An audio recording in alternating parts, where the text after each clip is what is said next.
Hi everyone, welcome to join to learn. ಇವತ್ತಿನ ಒಂದು ಸೆಷನ್ನಲ್ಲಿ 2024ರ ಸಿವಿಲ್ ಪೊಲೀಸ್ ಕಾನ್ಸ್ಟೇಬಲ್ ಹುದ್ದೆಗಳ ನೇಮಕಾತಿಗೆ ಸಂಬಂಧಪಟ್ಟಂತೆ ಮೈಸೂರು ಜಿಲ್ಲೆಯ ತಾತ್ಕಾಲಿಕ ಆಯ್ಕೆ ಪಟ್ಟಿ ಕುರಿತು ಇವತ್ತು ಚರ್ಚೆ ಮಾಡ್ತಾ ಇದ್ದೀವಿ. ಯಾಕೆ ಈ ವಿಷಯವನ್ನು ಇವತ್ತು ಚರ್ಚೆ ಮಾಡ್ತಾ ಇದ್ದೀವಿ ಅಂತಂದರೆ, ಮುಖ್ಯವಾಗಿ ಈ ಒಂದು ಆಯ್ಕೆ ಪಟ್ಟಿ 1:1 ಅಂದರೆ ತಾತ್ಕಾಲಿಕ ಆಯ್ಕೆ ಪಟ್ಟಿ ಆಗಿರುತ್ತೆ. ಸೊ ಇದು ಈ ಪರೀಕ್ಷೆ ಬರೆದಂಥವ್ರಿಗೂ ಕೂಡ ಇಂಪಾರ್ಟೆಂಟ್ ಆಗುತ್ತೆ.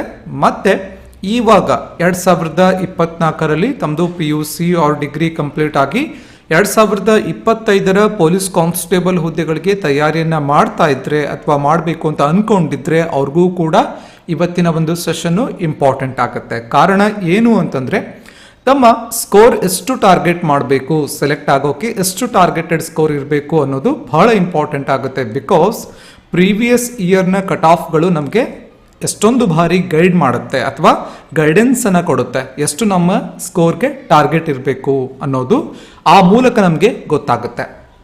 So coming to the point, ಈ ಒಂದು ಎಕ್ಸಾಮ್ ಏನಿದೆ 2024ರ ಸಿವಿಲ್ ಪೊಲೀಸ್ ಕಾನ್ಸ್ಟೇಬಲ್ ಹುದ್ದೆಗಳ ಎಕ್ಸಾಮನ್ನು 2024 ಫೆಬ್ರವರಿಯಲ್ಲಿ ಎಕ್ಸಾಮ್ ಆಗುತ್ತೆ. ತದನಂತರದಲ್ಲಿ ದೇಹದಾರ್ಢ್ಯತೆ ಮತ್ತು ಸಹಿಷ್ಣುತೆ ಪರೀಕ್ಷೆ ಕೂಡ ಆಗುತ್ತೆ. ಇವಾಗ ಈ ಒಂದು ಹುದ್ದೆಗಳಿಗೆ ಸಂಬಂಧಪಟ್ಟಂತೆ ಮೈಸೂರು ಜಿಲ್ಲೆಯ ತಾತ್ಕಾಲಿಕ ಆಯ್ಕೆಯ ಪಟ್ಟಿಯನ್ನು ಇಲಾಖೆ ಬಿಡುಗಡೆ ಮಾಡಿರುತ್ತೆ. ಸೊ ಇಲ್ಲಿ ಫಸ್ಟ್ ಏನು ನೋಡ್ತಾ ಇದ್ದೀರಾ, ಇದು ಮೆನ್ ಕ್ಯಾಟಗರಿಯಲ್ಲಿ ಒಂದು ಸೆಲೆಕ್ಟ್ ಆದಂಥವರ ಲಿಸ್ಟ್ ಆಗುತ್ತೆ.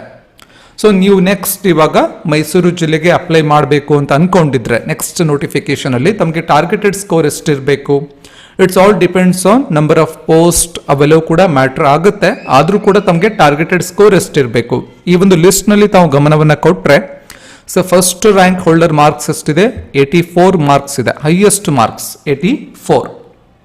ಇನ್ನು ಎರಡನೇದಾಗಿ person Nataraj Gowda, so second rank 82.5 ಇದೆ. GM ಅದರ್ನಲ್ಲಿ ಸೆಲೆಕ್ಟ್ ಆಗ್ತಾರೆ, ಫಸ್ಟ್ GM ರೂರಲ್ ಅಲ್ಲಿ ಸೆಲೆಕ್ಟ್ ಆಗ್ತಾರೆ.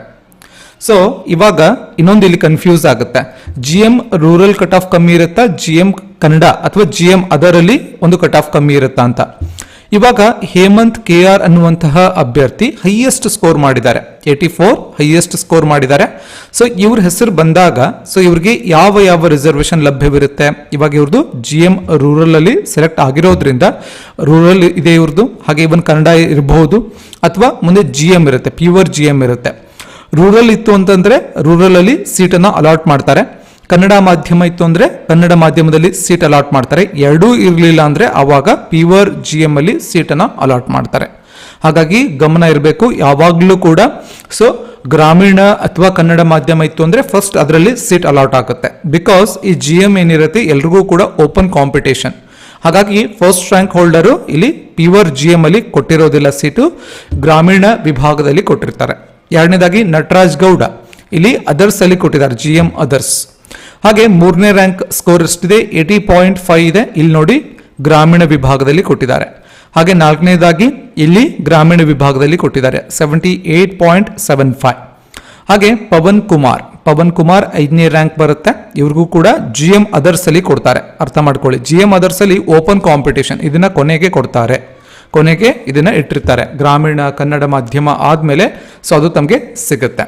ಹಾಗೆ ರಾಜೇಶ್ N 6ನೇ ರ್ಯಾಂಕ್ 75 ಸ್ಕೋರ್ ಮಾಡಿದ್ದಾರೆ, GM ಅದರ್ಸ್ ಇದೆ. ಇಲ್ಲಿ GM ಅದರ್ಸ್ ಅಲ್ಲಿ ನೋಡಿ ಅಬ್ಸರ್ವ್ ಮಾಡಬೇಕು, ಇಲ್ಲಿಯ ತನಕ GM ಅದರ್ಸ್ ಸುಮಾರು 11ನೇ ರ್ಯಾಂಕ್ ವರೆಗೂ ಬರುತ್ತೆ. ಸೊ ನೀವೇನಾದ್ರೂ GM ಅಲ್ಲಿ ಇದ್ರೆ ಪ್ಯೂರ್ GM ಇತ್ತು ಅಂತಂದ್ರೆ 73.25 ಕಟ್ ಆಫ್ ಇರುತ್ತೆ, 73.25 ಈ ಒಂದು ಲಿಸ್ಟ್ ಪ್ರಕಾರ ಕಟ್ ಆಫ್ ಇರುತ್ತೆ. ಸೊ ಇನ್ನೊಂದು ನೆಕ್ಸ್ಟ್ ನೋಡಿ, ಇವನ್ ST ಇದು ಮತ್ತೆ 3B ಸ್ಕೋರ್ ಎಷ್ಟಿದೆ, ಸೇಮ್ ಇದೆ. ಅಂದ್ರೆ ನಂಬರ್ ಆಫ್ ಸೀಟ್ ಕಮ್ಮಿ ಇರುತ್ತೆ, ಎಷ್ಟಿದು ಕೇವಲ ಒಂದು ಸೀಟ್ ಇರುತ್ತೆ, ಕೇವಲ ಒಂದು ಸೀಟ್ ಇರೋದ್ರಿಂದ ಮೈಸೂರು ವಿಭಾಗದಲ್ಲಿ STಗೆ ಕೇವಲ ಒಂದು ಸೀಟ್ ಇರೋದ್ರಿಂದ ಸೊ ಕಟ್ ಆಫ್ ಸ್ವಲ್ಪ ಜಾಸ್ತಿ ಬರುತ್ತೆ. ಸೊ 3B ಕಟ್ ಆಫ್ 72 ಇದೆ, ಹಾಗೆ ಇವನ್ ಇಲ್ಲೂ ಕೂಡ 72 ಇದೆ. ಇನ್ನು 2A ನೋಡೋಣ. ಸೊ 2A ಅಲ್ಲಿ ಕನ್ನಡ ಮಾಧ್ಯಮ ಫಸ್ಟ್ ಅಲಾಟ್ ಆಗಿದೆ ಸೀಟು, ಗ್ರಾಮೀಣ ಸೆಕೆಂಡ್ ಅಲಾಟ್ ಆಗಿದೆ, ಮತ್ತು 2A ಅದರ್ಸ್ 2A ಜನರಲ್ ಕೊನೆಗೆ ಅಲಾಟ್ ಮಾಡ್ತಾರೆ. ಜನರಲ್ ಯಾವಾಗಲೂ ಕೂಡ ಕೊನೆಗೆ ಅಲಾಟ್ ಮಾಡ್ತಾರೆ, ಎಸ್ಪೆಷಲಿ ಪ್ರಥಮ ಬಾರಿಗೆ ಎಕ್ಸಾಮ್ ಅನ್ನ ಬರೀತಾ ಇದ್ರೆ ತಮಗೆ ಐಡಿಯಾ ಇರಬೇಕು ಇವೆಲ್ಲವೂ ಕೂಡ. ಸೊ ಇಲ್ಲಿ 2A ಅದರ್ಸ್ ಕೊನೆಗೆ ಅಲಾಟ್ ಆಗುತ್ತೆ, 69.75 ಇದೆ, 69.75 ಇದೆ. ಇನ್ನು ಶೆಡ್ಯೂಲ್ ಕ್ಯಾಸ್ಟ್ ನಲ್ಲಿ ನೋಡೋಣ. ಶೆಡ್ಯೂಲ್ ಕ್ಯಾಸ್ಟ್ ನಲ್ಲಿ ನೋಡಿ ಕನ್ನಡ ಫಸ್ಟ್ ಅಲಾಟ್ ಆಗಿದೆ. ಸೊ ಶೆಡ್ಯೂಲ್ ಕಾಸ್ಟ್ ನಲ್ಲಿ 68.75 ಇದೆ. ಸೊ ಶೆಡ್ಯೂಲ್ ಕಾಸ್ಟ್ ನಲ್ಲಿ ರೂರಲ್ ನೋಡಿ ಇಲ್ಲಿ ಅಲಾಟ್ ಆಗುತ್ತೆ, ಇಲ್ಲಿ ರೂರಲ್ ಅಲಾಟ್ ಆಗುತ್ತೆ, ಇಲ್ಲಿ ಅದರ್ಸ್ ಲಾಸ್ಟ್ SC ಅಲ್ಲಿ ಲಾಸ್ಟ್ ಅದರ್ಸ್ SC GM ಅಥವಾ SC ಅದರ್ಸ್ ನ ಲಾಸ್ಟ್ ಅಲಾಟ್ ಆಗುತ್ತೆ. ಸೊ ಪ್ಯೂರ್ SC ಅದರ್ಸ್ ಇದೆ ಅಂತಂದ್ರೆ 65 ಕಟ್ ಆಫ್ ಇರುತ್ತೆ. ಇನ್ನು ಎಕ್ಸ್ ಸರ್ವಿಸ್ ಮ್ಯಾನ್ ಕೋಟಾದಲ್ಲಿ ಬರುತ್ತೆ, ಎಕ್ಸ್ ಸರ್ವಿಸ್ ಮ್ಯಾನ್ ಅಲ್ಲಿ ಕೋಟಾದಲ್ಲಿ ಬರುತ್ತೆ. ಎಕ್ಸ್ ಸರ್ವಿಸ್ ಮ್ಯಾನ್ ಕೋಟಾದು ತುಂಬಾ ಕಮ್ಮಿ ಇರುತ್ತೆ ಕಟ್ ಆಫ್ ಯೂಶುವಲಿ. ನೋಡಿ ಎಷ್ಟಿದೆ ಅವ್ರದ್ದು 37.75 47.5. ಸೊ ಅಷ್ಟು ಕಮ್ಮಿ ಇರುತ್ತೆ ಎಕ್ಸ್ ಸರ್ವಿಸ್ ಮ್ಯಾನ್ ಅವ್ರಿಗೆ. ಬಟ್ ಇಲ್ಲಿ ನಂಬರ್ ಆಫ್ ಸೀಟ್ಸ್ ಒಂದೊಂದೇ ಇತ್ತು. ಫಾರ್ ಎಕ್ಸಾಂಪಲ್ STಗೆ ಕೇವಲ ಒಂದೇ ಸೀಟ್ ಇದೆ ಅಂದ ತಕ್ಷಣ ಸೊ ಕಟ್ ಆಫ್ ಎಷ್ಟು ಬರುತ್ತೆ 72 ಬಂದಿದೆ. ಸೊ ಇಲ್ಲಿ ಸೀಟ್ ಅಲಾಟ್ಮೆಂಟ್ನ ಕೆಟಗರಿ ಕೂಡ ಗೊತ್ತಿರಬೇಕು. ಫಸ್ಟ್ ಯಾವ್ದು ಮಾಡ್ತಾರೆ, ನೆಕ್ಸ್ಟ್ ಯಾವ್ದು ಮಾಡ್ತಾರೆ ಅಂತ. ಅವಾಗ ನಮಗೆ ಟಾರ್ಗೆಟೆಡ್ ಸ್ಕೋರ್ ಮಾಡೋಕ್ಕೆ ಈಸಿ ಆಗುತ್ತೆ, ಒಂದು ಐಡಿಯಾ ಕೂಡ ಬರುತ್ತೆ. ಇನ್ನು ವುಮೆನ್ ಅಲ್ಲಿ ನೋಡೋಣ. ಸೊ ಇದು ಮೆನ್ ಸೆಕ್ಷನ್ ಆಯಿತು. ವುಮೆನ್ ಅಲ್ಲಿ ಫಸ್ಟ್ ನೋಡೋಣ, ಹೇಮಾ IS ಇವರು GM ರೂರಲ್ ಅಲ್ಲಿ ಬರ್ತಾರೆ. ಸೊ GM ಇಲ್ಲೂ ಕೂಡ ಗ್ರಾಮೀಣ ಮಟ್ಟ ಅಲಾಟ್ ಆಗುತ್ತೆ. ಫಸ್ಟ್ 69.5 ಸ್ಕೋರ್ ಇದೆ, 68.75 ಸೆಕೆಂಡ್ ರ್ಯಾಂಕ್ ಬರ್ತಾರೆ, GM ಅದರ್ಸ್ ಅಲ್ಲಿ ಕೊಡ್ತಾರೆ. ಹಾಗೆ ನೆಕ್ಸ್ಟ್ ಬರೋದು ಇಲ್ಲಿ 2A ನೋಡೋಣ. ಸೊ 2A ಗ್ರಾಮೀಣ ಮಟ್ಟದಲ್ಲಿ ಫಸ್ಟ್ ಅಲಾಟ್ ಆಗುತ್ತೆ, ಅದರ್ಸ್ ಅಲ್ಲಿ ಲಾಸ್ಟ್ ಅಲಾಟ್ ಆಗುತ್ತೆ. ಎಷ್ಟು ಕಟ್ ಆಫ್ ಇದೆ 64. ಸೊ ಯಾವಾಗಲೂ ಕೂಡ ಇವಾಗ ಮೆನ್ ಸೆಕ್ಷನ್ ಅಲ್ಲಿ ಯಾವ ರೀತಿ 80+ ಸ್ಕೋರ್ ಮಾಡಿದ್ರೆ ಸೇಫರ್ ಸೈಡ್ ಇರ್ತೀರಾ 80+, ಅದೇ ರೀತಿ ವುಮೆನ್ ಅಲ್ಲಿ ಆಲ್ಮೋಸ್ಟ್ 65+ ಸ್ಕೋರ್ ಮಾಡಿದ್ರೆ ಸೇಫರ್ ಸೈಡ್ ಇರ್ತೀರಾ, ಅಥವಾ 70+ ಸ್ಕೋರ್ ಮಾಡಿದ್ರೆ ತಾವು ಆಲ್ವೇಸ್ ಸೇಫರ್ ಸೈಡ್ ಇರ್ತೀರಾ, ಯಾವುದೇ ನೋಟಿಫಿಕೇಶನ್ ಅಲ್ಲೂ ಸೇಫರ್ ಸೈಡ್ ಬರ್ತೀರಾ. ಇನ್ನು SC ಅದರ್ಸ್ ವುಮೆನ್ ಅಲ್ಲಿ ನೋಡೋಣ 57.5 ಬರುತ್ತೆ. ಇನ್ನು PDP ಇದ್ರೆ GM ಅಲ್ಲಿ PDP ಇದ್ರೆ 56.75 ಬರುತ್ತೆ. ಕೆಟಗರಿ 1 ಅಲ್ಲಿ 55 ಇದೆ, 53.75 ಇದೆ, 53.5 ಇದೆ SC ಅಲ್ಲಿ.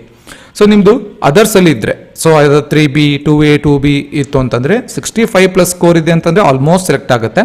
GM ಅಲ್ಲಿ ಇದ್ದೀರಾ ಅಂದ್ರೆ 70+ ಸ್ಕೋರ್ ಇರಬೇಕು. GM ಅಲ್ಲಿ ಇದ್ದೀರಾ ಅಂದ್ರೆ 70+ ಸ್ಕೋರ್ ಇರಬೇಕು. ಇನ್ನು ಇನ್ ಸರ್ವಿಸ್ ಯಾರಾದ್ರೂ ಇನ್ ಸರ್ವಿಸ್ ಅಲ್ಲಿ ತಾವೇನಾದ್ರೂ ನೆಕ್ಸ್ಟ್ ಟ್ರೈ ಮಾಡ್ತಿದ್ರೆ, ಇನ್ ಸರ್ವಿಸ್ ಅಲ್ಲಿ ಕೂಡ ಟ್ರೈ ಮಾಡಿದ್ರೆ ಅವ್ರ ಮಾರ್ಕ್ಸ್ ತುಂಬಾ ಕಮ್ಮಿ ಇರುತ್ತೆ, ಆಲ್ಮೋಸ್ಟ್ ಬಿಲೋ 50 ಇರುತ್ತೆ. ಅಲ್ಲಿ ನೋಡ್ಕೋಬಹುದು 49.5 46.75 45.25 36.5 36.25 32 ಹೀಗೆ ಬಿಲೋ 50 ಇರುತ್ತೆ. ಇನ್ ಸರ್ವಿಸ್ ಅಲ್ಲಿ ಇರೋರ್ದು ಆಲ್ಮೋಸ್ಟ್ ಬಿಲೋ 50 ಇರುತ್ತೆ ಯಾವುದೇ ಲಿಸ್ಟ್ ತೆಗೆದ್ರು. ಸೊ ಹಾಗಾಗಿ ಈ ಒಂದು ಐಡಿಯಾ ತಮಗೆ ಇರಬೇಕಾಗುತ್ತೆ. ಇಷ್ಟು ಐಡಿಯಾ ಇತ್ತು ಅಂತಂದ್ರೆ ನೆಕ್ಸ್ಟ್ ತಾವು ಟಾರ್ಗೆಟ್ ಕೂಡ ಮಾಡ್ಕೋಬಹುದು, ತಮ್ಮ ಸ್ಕೋರ್ ಅನ್ನ ಸೆಟ್ ಮಾಡ್ಕೋಬಹುದು. ಸೊ ಯಾರಾದ್ರೂ ಇವತ್ತಿನ ಸೆಷನ್ ಅನ್ನ ಸೊ ಹೊಸಬ್ರು ನೋಡ್ತಾ ಇದ್ರೆ, ನೆಕ್ಸ್ಟ್ ಎಕ್ಸಾಮ್ಸ್ಗೆ ಪ್ರಿಪೇರ್ ಆಗಬೇಕು, ಒಂದು ಸಿವಿಲ್ ಪೊಲೀಸ್ ಕಾನ್ಸ್ಟೇಬಲ್ಗೆ ಪ್ರಿಪೇರ್ ಆಗಬೇಕು ಅಂತ ಅನ್ಕೊಂಡಿದ್ರೆ, ಮೈಸೂರು ಜಿಲ್ಲೆಯವರಂತರೂ ಎಸ್ಪೆಷಲಿ ಈ ಜಿಲ್ಲೆಗೆ ಅಪ್ಲೈ ಮಾಡಬೇಕು ಅಂತ ಅನ್ಕೊಂಡಿದ್ರೆ ಸೊ ಈ ರೀತಿಯಾಗಿ ತಮ್ಮ ಟಾರ್ಗೆಟೆಡ್ ಸ್ಕೋರ್ ಅನ್ನ ಫಿಕ್ಸ್ ಮಾಡ್ಕೋಬಹುದು. ಮತ್ತು ತಮ್ಮ ಪ್ರಿಪರೇಷನ್ ಎಲ್ಲಿಂದ ಸ್ಟಾರ್ಟ್ ಮಾಡಬೇಕು, 3 ಮೋಡ್ ಆಫ್ ಪ್ರಿಪರೇಷನ್ ಎಲ್ಲಿಂದ ಅಂತಂದ್ರೆ, ಸೊ ಒಂದು ಬೇಸಿಕ್ ಆಗಿ ಒಂದು ಪ್ರಜಾವಾಣಿ ನ್ಯೂಸ್ ಪೇಪರ್ ಅಥವಾ ಜಾಯಿಂಟ್ ರೂಲರ್ನ ಕರೆಂಟ್ ಅಫೇರ್ಸ್ ವಿಡಿಯೋ ನೋಡ್ಬೋದು, ಅಥವಾ ಬೇರೆ ಯಾರದೇ ಒಂದು ವಿಡಿಯೋಸ್ ತಮಗೆ ಯಾವುದು ಕನ್ವೀನಿಯಂಟ್ ಇದೆ, ಯಾವುದು ಕ್ಲಾಸಸ್ ಅರ್ಥ ಆಗುತ್ತೆ ಅವ್ರ ವಿಡಿಯೋಸ್ ಅನ್ನ ನೋಡಬಹುದು. ಹಾಗೆ ಎರಡನೇದಾಗಿ ಮುಖ್ಯವಾಗಿ DSCRT ಪುಸ್ತಕಗಳನ್ನು ಒಂದ್ಸಲ ಓದಲೇಬೇಕು. DSCRT ಪುಸ್ತಕ ಓದಿದೆ ಸೊ ಮುಂದೆ ಹೋದ್ರೆ ಯೂಸ್ ಇಲ್ಲ. ಸೊ ಒಂದ್ಸಲ ಓದಬೇಕು. ಮತ್ತು ಮುಖ್ಯವಾಗಿ MCQs ಅನ್ನ ಸಾಲ್ವ್ ಮಾಡಬೇಕು. PC ಆಗಬೇಕು ಅಂದ್ರೆ ಸುಮಾರು ಒಂದು 10,000 MCQs ಅನ್ನ ಸೊ ಸಾಲ್ವ್ ಮಾಡಬೇಕು before exam. So daily basis ಒಂದು 100 MCQs ಅನ್ನ ಡೈಲಿ ಬೇಸಿಸ್ ಸಾಲ್ವ್ ಮಾಡಬೇಕು. ಒಂದು ಡೈಲಿ ಬೇಸಿಸ್ 100 MCQs ಅನ್ನ ಸಾಲ್ವ್ ಮಾಡಿದ್ರೆ ನಿಮಗೆ ಬಿಫೋರ್ ಎಕ್ಸಾಮ್ ಒಂದು 10,000 MCQs ಅನ್ನ ಸಾಲ್ವ್ ಮಾಡಬಹುದು. ಅಂದ್ರೆ MCQ ಅಂದ್ರೆ ಬಹು ಆಯ್ಕೆ ಪ್ರಶ್ನೆಗಳು. ಸೊ ಪ್ರೀವಿಯಸ್ ಎಕ್ಸಾಮ್ಸ್ಗಳ ಒಂದು ಕ್ವಶನ್ ಪೇಪರ್ ಅನ್ನ ಕೂಡ ಡಿಸ್ಕಸ್ ಮಾಡಿರ್ತೇವೆ, ಅವುಗಳನ್ನ ಕೂಡ ತಾವಿಲ್ಲಿ ನೋಡಬಹುದು. ಸೊ ಈ ರೀತಿ ತಮ್ಮ ಪ್ರಿಪರೇಷನ್ ಅನ್ನ ಕೂಡ ಮಾಡಬಹುದು ಅಂತ ಹೇಳ್ತಾ ಎಷ್ಟು ಇವತ್ತಿನ ಸೆಷನ್ ಒಂದು ಡಿಸ್ಕಷನ್ ಆಗಿರುತ್ತೆ. ಸೊ ಈ ಒಂದು ಸೆಷನ್ ನ ಕುರಿತು ಏನಾದರೂ ತಮಗೆ ಕ್ವಶನ್ಸ್ ಇದ್ದು ಅಂದ್ರೆ, ವ್ಯಾಲಿಡ್ ಕ್ವಶನ್ಸ್ ಇದ್ದು ಅಂದ್ರೆ ಕೆಳಗಡೆ ಕಾಮೆಂಟ್ ಸೆಕ್ಷನ್ ಅಲ್ಲಿ ಕಾಮೆಂಟ್ ಅನ್ನ ಮಾಡಬಹುದು ಅಂತ ಹೇಳ್ತಾ ಮತ್ತೆ ಮುಂದಿನ ಸೆಷನ್ ಅಲ್ಲಿ ಮತ್ತೊಂದು ವಿಷಯದ ಕುರಿತು ಮಾತನಾಡೋಣ. ಧನ್ಯವಾದಗಳು.